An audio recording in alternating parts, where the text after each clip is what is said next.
الرحمن الرحیم نحمده ونصلی علی رسولہ الکریم اما بعد۔ اللہ تبارک و تعالیٰ کا بہت بڑا کرم ہوا کہ زندگی میں اللہ تعالیٰ نے واقعی یہ یادگار اور خوشی کا دن اللہ تعالیٰ نے بتلایا ہے۔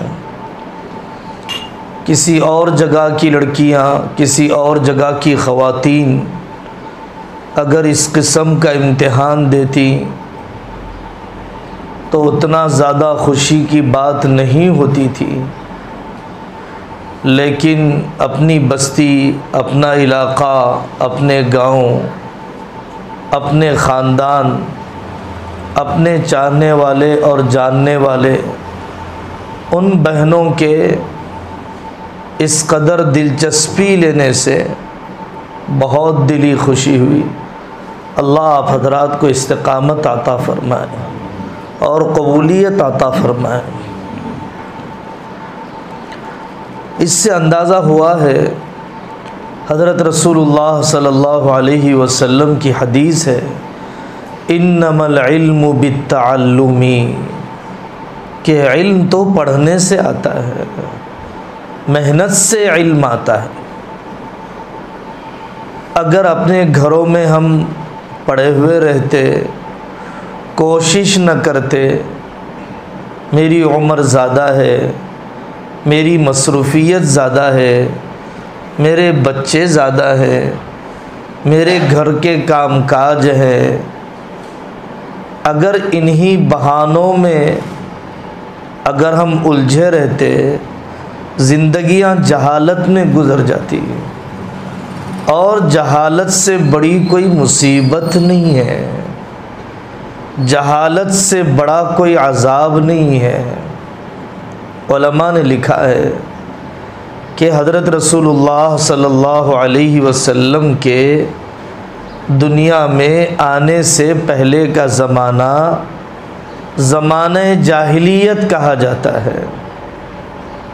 حالانکہ شراب کا رواج بھی تھا، بے پردگی کی بیماری بھی تھی، رشتوں کا توڑ بھی تھا، سود انٹرسٹ کا چلن بھی تھا، خانہ جنگیاں بھی بہت ہوتی تھی، قبیلوں کے درمیان عصبیت بھی رہتی تھی، کعبۃ اللہ کا بغیر لباس کے طواف کرتے تھے، ناجائز قبضوں کا رواج تھا۔ ان ساری کمیوں کے باوجود اس زمانے کو شراب کا زمانہ نہیں کہا گیا، بے پردگی کا زمانہ نہیں کہا گیا۔ حضرت رسول اللہ صلی اللہ علیہ وسلم کے نبی بنائے جانے سے پہلے کے زمانے کو زمانہ جاہلیت کہا گیا، جاہلیت کا زمانہ، کہ جہالت ہی سب سے بڑی بیماری ہے۔ علم کا سفر جاری رکھنا ہے، علم سمندر ہے، جتنا آدمی آگے بڑھتا چلا جاتا ہے اتنے نئے دروازے سامنے آتے چلے جاتے ہیں، جتنا علم کے سمندر میں اترتے چلے جاتا ہے اتنا آدمی کا احساس ہوتا ہے کہ سمندر میں اور گہرائی ہے۔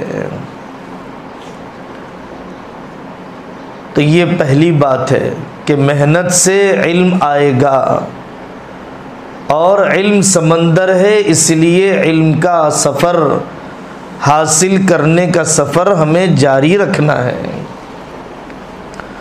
دوسری بات اچھی طرح سمجھنا چاہیے، تہذیب اور کلچر سے مذہب جڑا ہوا ہے۔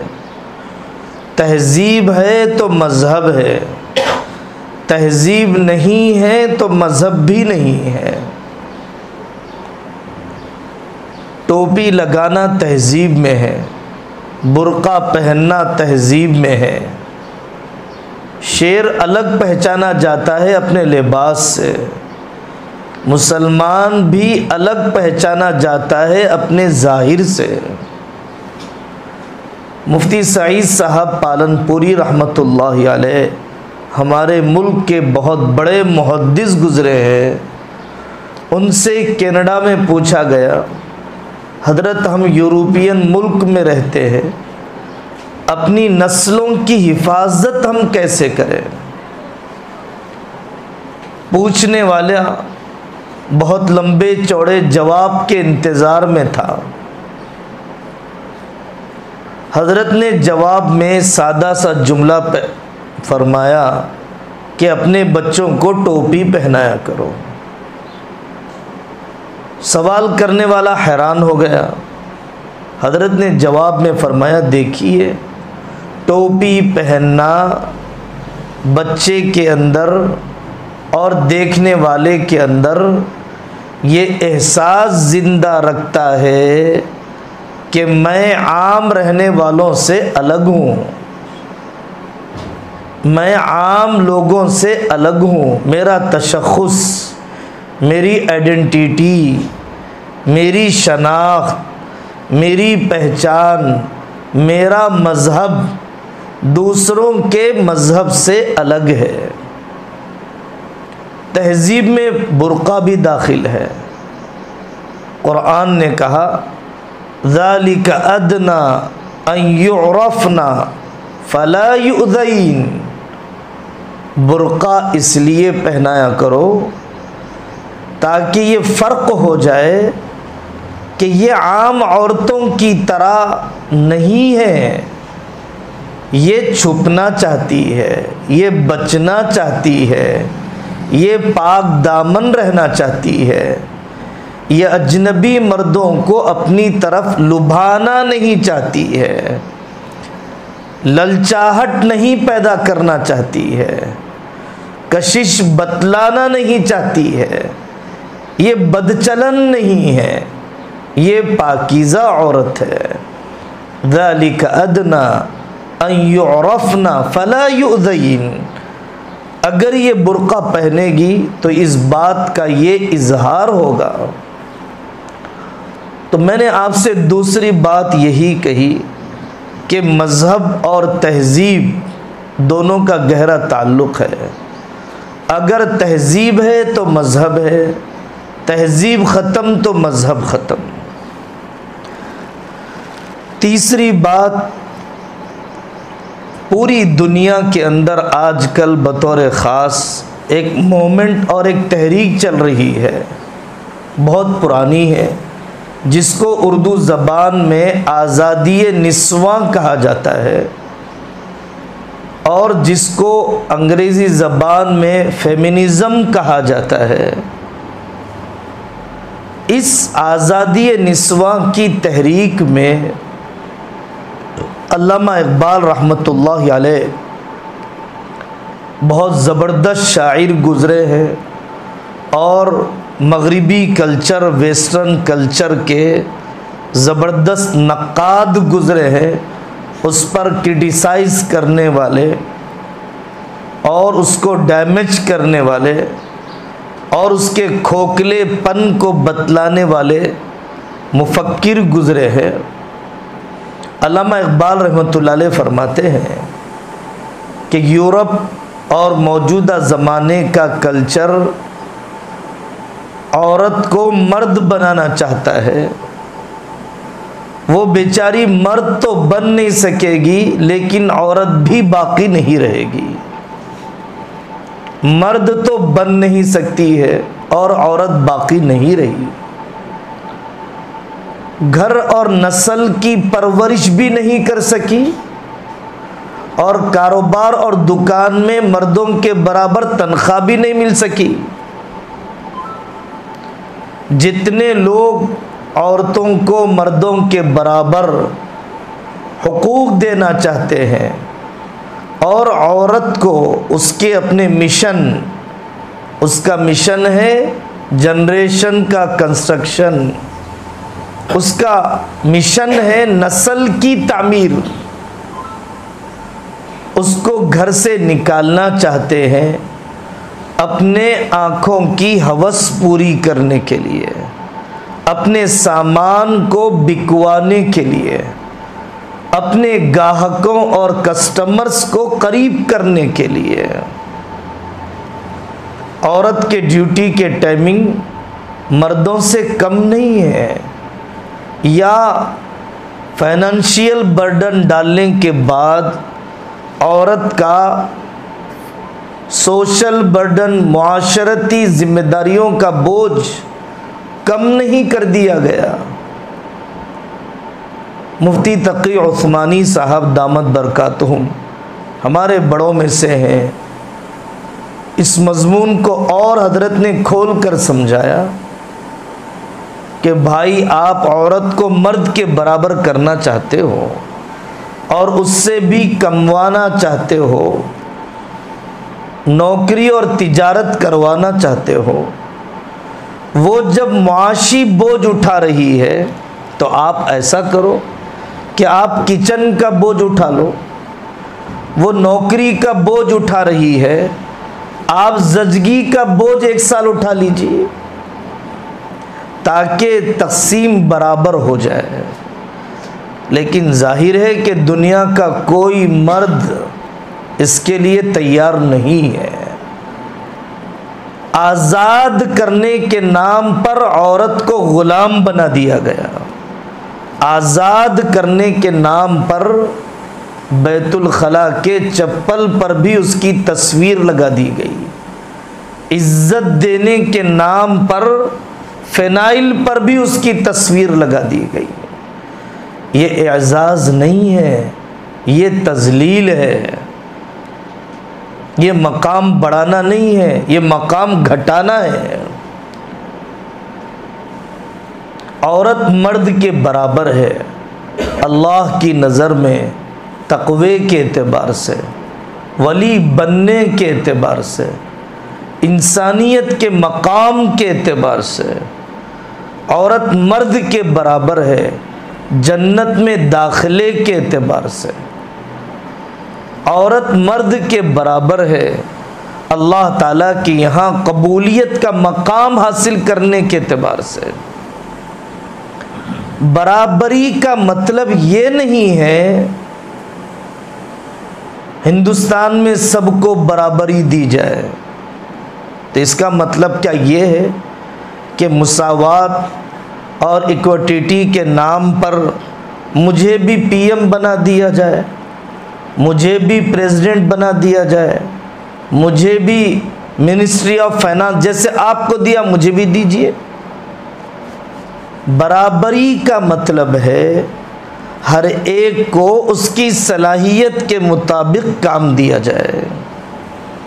عورت کا جسم، عورت کی سوچ، عورت کی بناوٹ، عورت کے احساسات، مرد کی ساخت، مرد کی بناوٹ، مرد کے اندرونی بیرونی سسٹم سے بالکل الگ ہے۔ اس سے صاف پتہ چلتا ہے کہ مرد کی ذمہ داریاں الگ ہیں اور عورت کی ذمہ داری الگ ہے۔ یہ فطرت کی آواز ہے، فطرت سے بغاوت نہیں کی جا سکتی ہے۔ لڑکے کو پنجرے میں ڈال دیا گیا، لڑکی کو بھی ڈال دیا گیا۔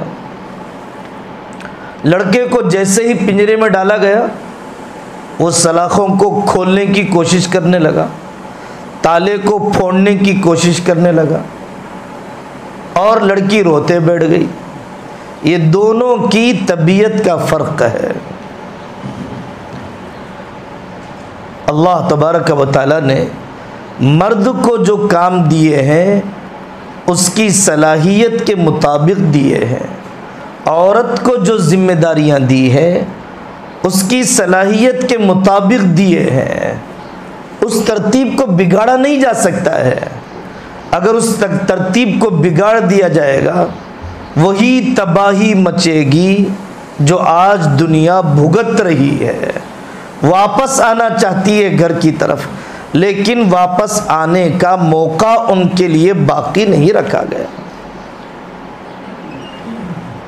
مرد کو اللہ تبارک و تعالیٰ نے آج کل کی زبان میں ایگوئسٹ بنایا ہے، اس کے اندر غیرت زیادہ ہوتی ہے، حمیت زیادہ ہوتی ہے، تکبر زیادہ ہوتا ہے، اور یہ مرد کے اندر ہونا ضروری ہے۔ اگر مرد میں غیرت نہ ہو تو اپنی بیٹی کی پاک دامنی کی حفاظت کیسے کرے گا؟ اپنی بیوی کی ضرورتوں کا انتظام کیسے کرے گا؟ اپنی ماں کے لیے سہارا کیسے بن کر رہے گا؟ عورت کو اللہ تبارک و تعالیٰ نے جذباتی بنایا ہے، ایموشنل بنایا ہے، اور عورت کا جذباتی ہونا ضروری ہے۔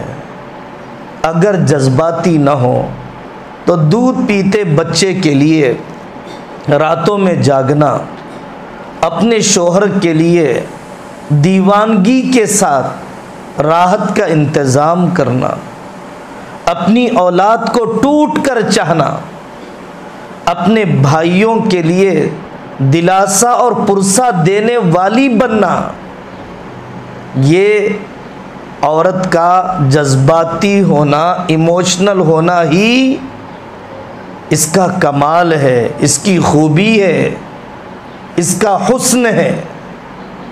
البتہ جو آدمی، جو انسان ایموشنل ہوتا ہے، جذباتی ہوتا ہے، اس کے پاس فیصلے کی صلاحیت کم ہوا کرتی ہے، وہ جذباتیت میں فیصلہ کرنا چاہتا ہے۔ اللہ جل جلالہ عم نوالہ نے بڑی حد تک فیصلے کے اختیارات باپ کو دیے، شوہر کو دیے، بھائی کو دیے، کیونکہ عورت اس اعتبار سے جذباتی واقع ہوئی ہے۔ تو برابری کا مطلب ہے ہر ایک کو اس کی صلاحیت کے مطابق ذمہ داری دی جائے۔ برابری کا مطلب یہ کبھی نہیں ہو سکتا ہے کہ محلے میں جھاڑو دینے والی عورت کو اٹھا کر پریزیڈنٹ آف انڈیا بنا دیا جائے، صاحب ہمیں برابری دیجیے آپ۔ یہ برابری نہیں ہوگی، مساوات نہیں ہوگی، یہ حماقت ہوگی۔ حیا سے متعلق بہت ساری باتیں آپ حضرات نے سنی ہیں، پڑھی ہے۔ میں ایک دو واقعات سناتا ہوں۔ ہمارے علاقے کے بہت بڑے بزرگ تھے، کرنل امیر الدین صاحب رحمۃ اللہ علیہ۔ کرنل امیر الدین صاحب رحمۃ اللہ علیہ کے ہاتھ پر یورپ میں ہزاروں لوگوں نے اسلام قبول کیا۔ یورپ کی ایک ڈانسر عورت نے اسلام قبول کیا، جماعت میں گئی، رخ بدلا، علم حاصل کیا، بہت دن ہو گئے۔ حضرت سنایا کرتے تھے کہ ایک دن اس کا اچانک فون آیا کہ حضرت میں ٹرین میں سفر کر رہی تھی اور میرے دستانے چڑھتے ہوئے پھٹ گئے، گلاؤز پھٹ گئے، اجنبی عورتوں کی نظر، اجنبی مردوں کی نظر میرے ہاتھوں پر پڑ گئی، استغفار تو بہت کر رہی ہوں، بتائیے مجھے اس گناہ کی تلافی کیسے ہو سکتی ہے؟ ایک ڈانسر عورت ہے، دنیا میں دسیوں مثالیں ہیں۔ ہم ایک مرتبہ جدہ میں ایک عرب عالم کے ساتھ ملاقات کے لیے گئے۔ ہمیں بتلایا گیا کہ صاحب یہ شخص بے دینی کی زندگی گزارتا تھا، علماء سے، اللہ والوں سے، جماعت کے کام سے تعلق ہوا، اور اللہ کا کرنا کہ اسی کو ایئر ہوسٹس کا، سعودی ایئر ہوسٹس کا ڈریس ڈیزائن کرنے کا آرڈر دیا گیا۔ اب یہ حیران، جو انٹرنیشنل پروٹوکول ہے ایئر ہوسٹس کے لیے، ٹانگیں ننگی ہوتی ہیں، کلائیاں برہنہ ہوتی ہیں، سر کھلا رہتا ہے، میں کام کروں تو کیسے کروں؟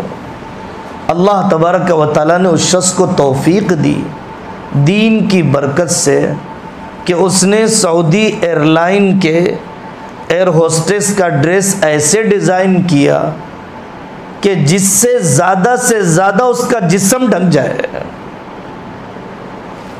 آدمی جب طے کر لیتا ہے تو پھر اللہ تبارک و تعالی غیب سے راستے بھی کھولتے ہیں۔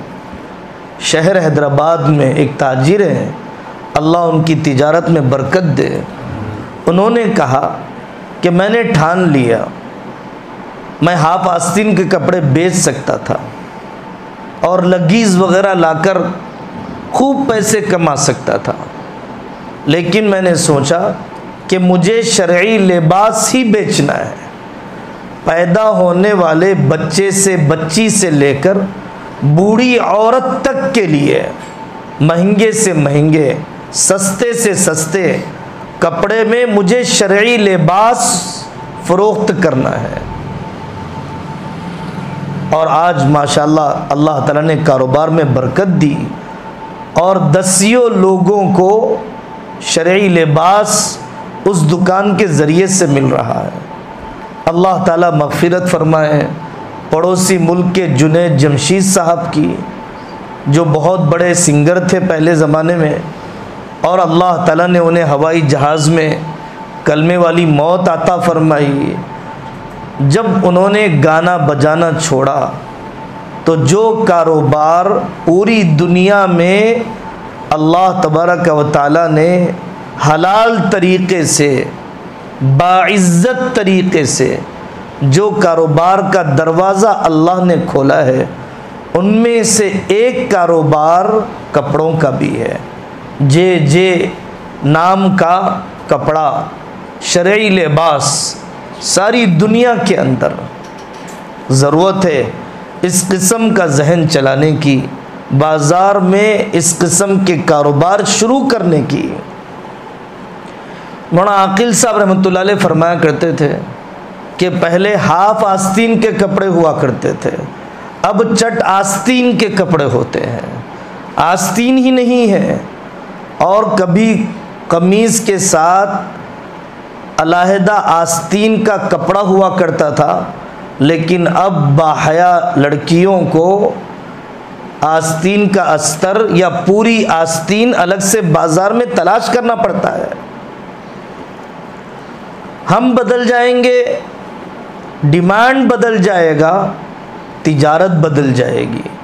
تجارت عوام کے تابع ہے، جیسی طلب ہوگی ویسے رسد ہوگی، جیسے ڈیمانڈ ہوتا ہے ویسے سپلائی ہوتی ہے۔ تاجر کو تجارت سے مطلب ہے، اس کو پیسہ کمانے سے مطلب ہے۔ اگر برہنہ لباس، غیر ساتر لباس، کھلا رہنے والا لباس بیچنے سے پیسے ملتے ہیں تو ویسے بیچے گا، اور اگر باحیا لباس، ستر چھپانے والا لباس بیچنے سے پیسے بنتے ہیں تو وہی کاروبار کرے گا۔ غیر مخلوط تعلیمی نظام سب سے بڑی جڑ ہمارے معاشرے کے اندر فساد کی بن چکی ہے، وہ کو ایجوکیشن ہے، مخلوط تعلیم ہے۔ یورپ میں جس کی ہم غلامی کرتے ہیں، امریکہ جس کی ہم نقالی کرتے ہیں، امریکن بورن جو ہوتے ہیں، جو پیدائشی طور پر امریکن ہوتے ہیں، یہاں سے مائیگریٹ ہونے والے نہیں، ان کے اسکول لڑکوں کے الگ ہیں، لڑکیوں کے الگ ہیں۔ جو نظام ساری دنیا پر مسلط کیا گیا، مخلوط نظام مسلط کیا گیا، اور جو نظام انہوں نے اپنوں کے لیے اپنے یہاں رواج دیا، لڑکوں کا الگ دیا، لڑکیوں کا الگ دیا۔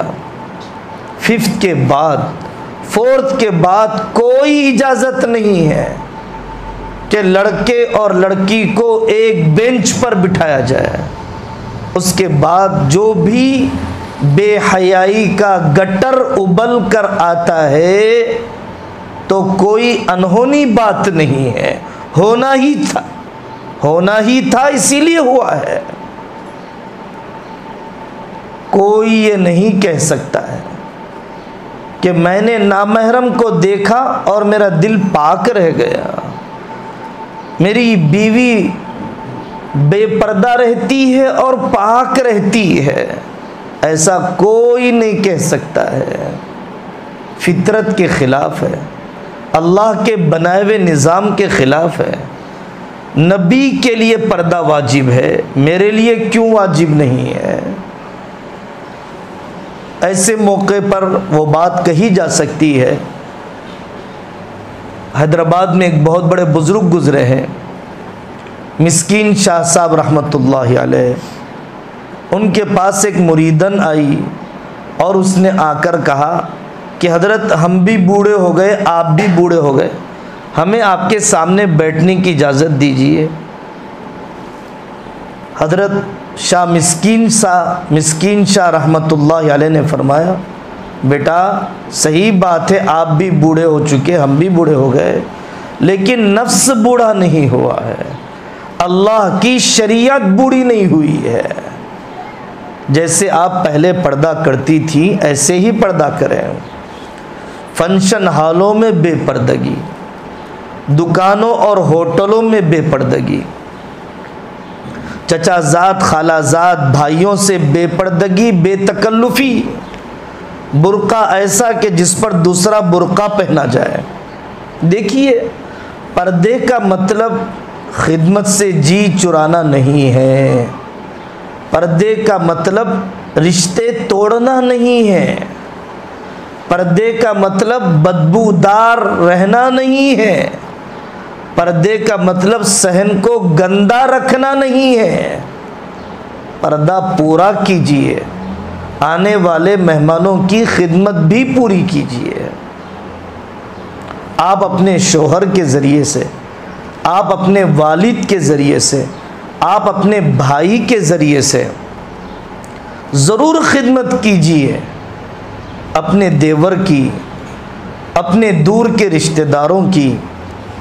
اچھا پکائیے، اچھا کھلائیے، برقع پہن کر صحن جھاڑیے، فجر سے پہلے اپنے صحن کو صاف کیجیے۔ سخت مجبوری میں ملازمت کے لیے جا رہے ہیں، پورا برقعے میں ڈوبے ہوئے جائیے تو پردہ بھی پورا ہو، خدمت بھی پوری ہو، پردہ بھی پورا ہو، صلہ رحمی بھی پوری ہو، پردہ بھی پورا ہو، صفائی کا اہتمام بھی پورا ہو۔ پردے کے نام پر رشتے کاٹنے یا سخت مزاجی برتنے یا گندگی میں رہنے کی اجازت نہیں دی جا رہی ہے۔ اپنے خاندان کی پرانی بوڑھیاں ہوتی ہیں، پرانے بوڑھے ہوتے ہیں، پورے ادب کے ساتھ، پورے اکرام کے ساتھ شریعت سمجھانا چاہیے۔ ہمارا انداز بھونڈا نہ ہو، ہمارا انداز علمی تکبر کا نہ ہو۔ یاد رکھیے، ایک بڑے بزرگ نے ہمیں نصیحت کی تھی کہ بیٹے شاگرد بن کر بڑے بڑوں کو سکھا سکتے ہو، استاد بن کر اپنی اولاد کو بھی نہیں سکھا سکتے ہو۔ شاگرد اور چھوٹا بن کر بڑے بڑوں کو سکھا سکتے ہو، لیکن استاد بن کر اپنی اولاد کو بھی نہیں سکھا سکتے ہو۔ اللہ مغفرت فرمائے۔ حیدرآباد کے ایک پرانے دعوت کے ساتھی تھے، بڑے وسیم بھائی رحمۃ اللہ علیہ، انہوں نے ہم سے کہا تھا، یہ پردہ آسان ہے، چھوٹے گھر میں بھی پردہ آسان ہے۔ حضرت زینب رضی اللہ عنہا حضرت رسول اللہ صلی اللہ علیہ وسلم کے کمرے سے چھوٹے کمرے تو نہیں ہیں ہمارے، حضرت زینب رضی اللہ عنہا اوڑھنی پکڑ کر دیوار کی طرف بیٹھ گئیں، بس اتنا ہی پردہ ہے۔ نامحرم مرد جا رہا ہے، آپ اوڑھنی پکڑ کر دیوار کی طرف ہو گئے، نامحرم مرد چلے گئے، اتنا ہی پردہ ہے۔ الگ کمرے ہوں، الگ گھر ہوں، بہت بڑا گھر ہو اس لیے میں پردہ نہیں کر سکتی ہوں، ایسا نہیں ہے۔ پردہ آسان ہے، مردوں کے عورتوں کے کھانے کے الگ وقت طے کیے جائیں۔ سخت مجبوری ہے، ابھی ساس کا مزاج نہیں بنا، ابھی والدہ کا مزاج نہیں بنا، اتنا تو ہمیں کرنا ہے کہ گلا ڈھکا ہوا رہے اور بے تکلفی نامحرموں سے نہ ہو۔ اتنا تو ہمیں کرنا ہے کہ ہمیشہ گلا اور سر ڈھکا ہوا رہے اور نامحرموں سے بے تکلفی نہ ہو۔ عجیب زمانہ ہے کہ لوگ دیواروں کو پردہ پہناتے ہیں، اپنی عورتوں کو نہیں پہناتے ہیں۔ صحیح لکھتے ہیں لوگ کہ شادیوں میں کرسیوں کو پردہ پہناتے ہیں، دلہنوں کو بے پردہ کر دیتے ہیں۔ صحیح لکھتے ہیں لوگ کہ فرنیچر پر چادر اڑاتے ہیں، اپنی ماؤں کے پیٹ اور پیٹھ پر نہیں اڑاتے ہیں۔ یہ سب باتیں کہتے ہوئے میرے اور آپ کے دل میں کبھی دوسری بہن کا ہلکا پن نہ آنے پائے، بے پردہ بہن کا ہلکا پن آنے نہ پائے۔ بیچاری معذور ہے۔